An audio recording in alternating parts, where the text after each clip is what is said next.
ಪ್ರಿಯ ವೀಕ್ಷಕರೇ ನಮಸ್ಕಾರ. ವೀಕ್ಷಕರೇ, ನಿನ್ನೆ ನಮ್ಮ ಆನ್ ಪ್ಯಾಸಿವ್ ಕಂಪನಿಯ ಒಬ್ಬ ಗ್ರೇಟ್ ಲೀಡರ್ ವಿಲಿಯಮ್ಸ್ನವರು ಒಂದು ಪೋಸ್ಟನ್ನು ಹಾಕಿದರು ಫೇಸ್ಬುಕ್ ಮತ್ತು ವಾಟ್ಸಪ್ಪಲ್ಲಿ.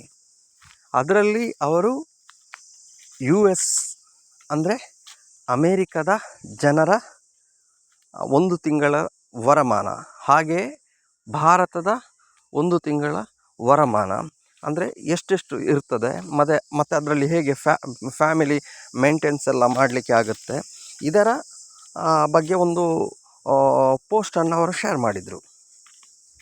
ಅದರ ಅರ್ಥ ಏನಂದರೆ, ಆ ಶೇರ್ ಯಾಕೆ ಮಾಡಿದರು ಅವರೇನೆಂದರೆ, ಫಾರ್ ಎಕ್ಸಾಂಪಲ್ ನಮ್ಮ ಅಮೇರಿಕದಲ್ಲಿ ಒಬ್ಬರಿಗೆ ತಿಂಗಳಿಗೆ $3,000 ಏನಾದರೂ ಇನ್ಕಮ್ ಇದ್ದರೆ ಅವರು ಅಮೇರಿಕದಲ್ಲಿ ಕಡು ಬಡವರಂತ ಅರ್ಥ. ಅಂದರೆ ತುಂಬ ಕೆಳಮಟ್ಟದಲ್ಲಿದ್ದಾರೆ, ಅಂದರೆ ಅವರಿಗೆ ಏನು ಸೇವಿಂಗ್ ಮಾಡಲಿಕ್ಕೆ ಸಾಧ್ಯವಿಲ್ಲ ಅಂತ ಅಲ್ಲಿಯ ಜನರ ಮತ್ತು ಆ ದೇಶದ ಒಂದು ಕಲ್ಪನೆ. ಅಂದರೆ ಅಷ್ಟು ಕಮ್ಮಿ ವರಮಾನದಲ್ಲಿ ಅವರಿಗೆ ಫ್ಯಾಮಿಲಿಯನ್ನು ಕ್ಲಿಯರಾಗಿ ಮೇಂಟೆನೆನ್ಸ್ ಮಾಡಲಿಕ್ಕೆ ಸಾಧ್ಯವಿಲ್ಲ ಮತ್ತು ಸೇವಿಂಗ್ ಮಾಡಲಿಕ್ಕಂತೂ ಸಾಧ್ಯವೇ ಇಲ್ಲ ಅಂತ ಅವರ ಅಲ್ಲಿಯ ಒಂದು ಜನರ ಕಲ್ಪನೆ. ಮತ್ತು ಆ್ಯಕ್ಚುಲಾಗಿ ಅದೇ ರೀತಿ ಆಗುತ್ತೆ ಅಲ್ಲಿ.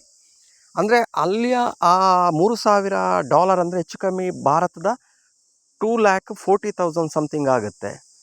ನಮ್ಮ $1 ಅಂದರೆ $1 ನಮ್ಮದು ಇಲ್ಲಿ $84 ಅಂತ ನಾವು ಕೊಡ್ತೇವಲ್ಲ, ಅದೇ ರೀತಿ.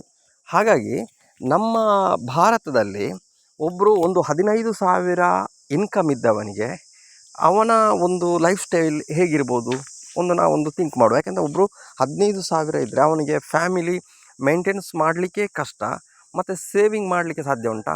ಇಲ್ವಲ್ಲ. ಆದ ಕಾರಣ ಅದರ ಬಗ್ಗೆ ಅವರು ನಮ್ಮ ವಿಲಿಯಮ್ಸ್ನವರು ಒಂದು ಪೋಸ್ಟ್ ಹಾಕಿದರು, ಈ ರೀತಿ ಎಲ್ಲ ಇದಂತ.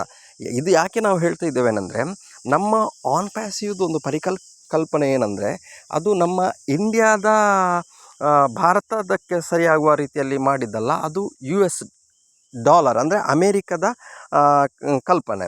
ಅಂದರೆ ಅಮೇರಿಕದ ಕಲ್ಪನೆ ಏನಂದರೆ, ಫಾರ್ ಎಕ್ಸಾಂಪಲ್ ನಮ್ಮ ಕಂಪನಿಯ CEO ಅವರು ಒಂದು ಅಮೌಂಟು ಕೊಡೋದಾದರೂ ಸಹ ಅದು ರೂಪೀಸಲ್ಲಿ ಕೊಡಲ್ಲ, ಅವರು ಡಾಲರ್ ಮುಖಾಂತರನೇ ಕೊಡ್ತಾರೆ. ಈ ಆನ್ ಪ್ಯಾಸಿವ್ ಕಂಪನಿಯಲ್ಲಿ ಕೇವಲ ಭಾರತೀಯರಲ್ಲ, ಅಮೇರಿಕದವರಿದ್ದಾರೆ, ಮತ್ತು ಇಂಡಿಯಾದವರಿದ್ದಾರೆ, ದುಬೈ ಅವರಿದ್ದಾರೆ, ಅಂದರೆ ಬೇರೆ ಬೇರೆ ಕಂಟ್ರಿಯವರಿದ್ದಾರೆ. ಹಾಗಾಗಿ ಎಲ್ರಿಗೂ ಕೂಡ ನಮ್ಮ ಆನ್ ಪ್ಯಾಸಿವ್ ಕಂಪನಿ ಡಾಲರ್ ಮುಖಾಂತರವೇ ಪೇಮೆಂಟ್ ಮಾಡುತ್ತೆ.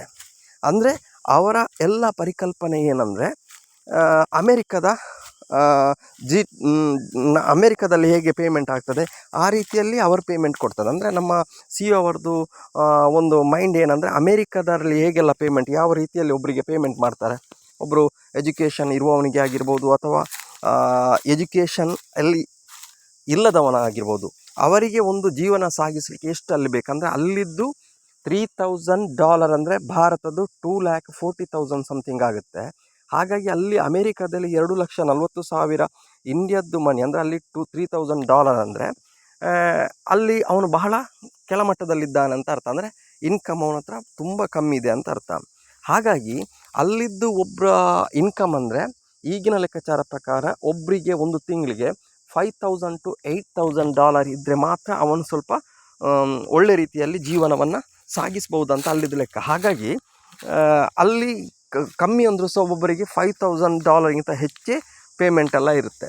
ಹಾಗಾಗಿ ನಮ್ಮ ಕಂಪನಿ ಆ್ಯಶ್ನವರು ನಮ್ಮ ಕಂಪನಿಯಲ್ಲಿರುವ ಪ್ರತಿಯೊಬ್ಬ ಫೌಂಡರಿಗೂ ಕೂಡ ಡಾಲರ್ ಮುಖಾಂತರ ಅಮೌಂಟ್ ಕೊಡುವ ಕಾರಣ, ಅವರ ಕಲ್ಪನೆಯಲ್ಲಿ ಏನಿದೆ ಅಂದರೆ, ಒಬ್ಬರಿಗೆ ಒಂದು ಇನ್ಕಮ್ ಅಂದರೆ ಕಮ್ಮಿ ಅಂದರೂ ಸಹ $3,000ಗಿಂತ ಜಾಸ್ತಿ ಇರಬೇಕಂದ್ರೆ ಹೆಚ್ಚಿರಬೇಕಂತ. ಹಾಗಾಗಿ ನಮ್ಮ ಆನ್ ಪ್ಯಾಸಿವ್ ನಡೆಯುವುದೆಲ್ಲ ಅಮೇರಿಕ ಕಾನೂನಿನ ಅನುಗುಣವಾಗಿ ನಡೆಯುವುದರಿಂದ ಈ ಕಂಪನಿಯಲ್ಲಿರುವ ಎಲ್ಲ ಫೌಂಡರ್ಸ್ಗಳಂದೆಲ್ಲ ಈ ವರ್ಲ್ಡಿನೆಲ್ಲ ಫೌಂಡರ್ಸ್ ನಮ್ಮ ಕಂಪನಿಯಲ್ಲಿದ್ದಾರೆ.